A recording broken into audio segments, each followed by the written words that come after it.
And that's why Santa will only have 7 reindeer this year. Speaking of world travelers, a recent internet phenomenon, couchsurfing, is gaining momentum.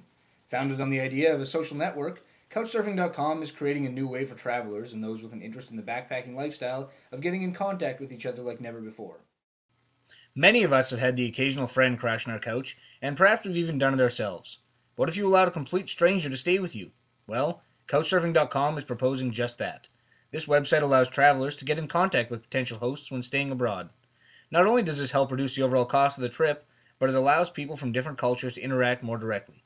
The site was first created in 2000 by Casey Fenton when he was planning a trip to Iceland but couldn't afford an expensive hotel. Today, there are more than 1 million users, many of whom are student travelers looking for an authentic travel experience. There is no cost. You can host or visit, share a meal, and perhaps reciprocate for someone else who needs a couch on which to surf. Couchsurfing.com asks only a $30 membership fee for access to a network filled with interested travelers and hosts. We spoke with some students at Simon Fraser University to see what their opinions are on the controversial and momentous organization. Thanks, Adam. So couchsurfing sounds like an interesting concept. We're up here on Burnaby Mountain to find out what some students have to say. Well, I went backpacking through Europe for about 3 months during the summer.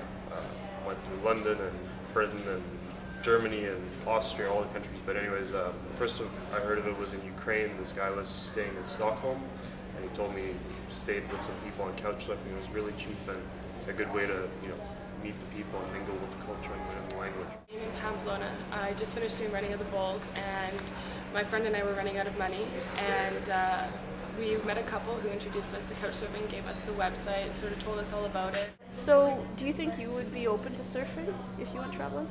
I'm quite a timid person, so I think I wouldn't want to do that kind of thing because I like being by myself when I go somewhere. I like to have my own time. Some people wanted us to leave when they went to work. Like one guy, when I was in the French Riviera, 8 o'clock in the morning he went to work.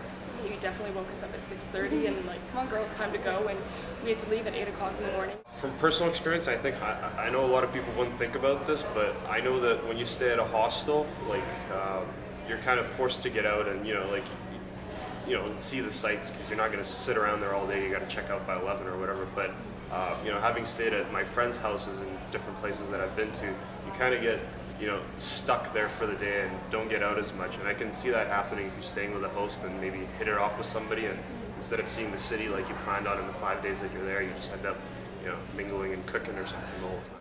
Because of couchsurfing, I was able to travel probably for an extra month because you save, well, it's about €25 a night, like 30, 40 bucks a night to stay in accommodation. You save that. I'm somewhat concerned with the safety of it. Just many different problems that can arise. Maybe we can have a fight, or just when it's a different person, you don't know how it will go.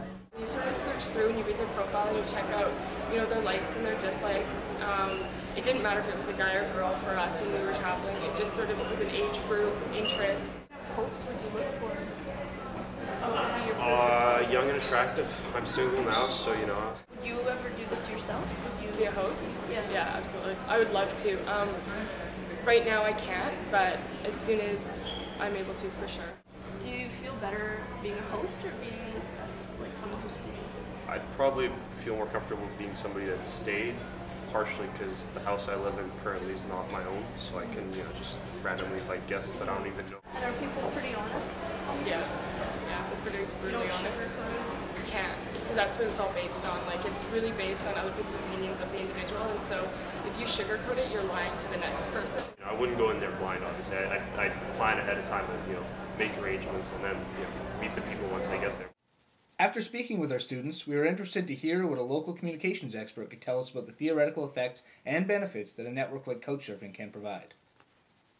I see Couchsurfing as a network brought on by the invention of the internet, and it can be seen through an instrumentalist positive point of view, and that it merely acts to enhance and satisfy users and society's needs.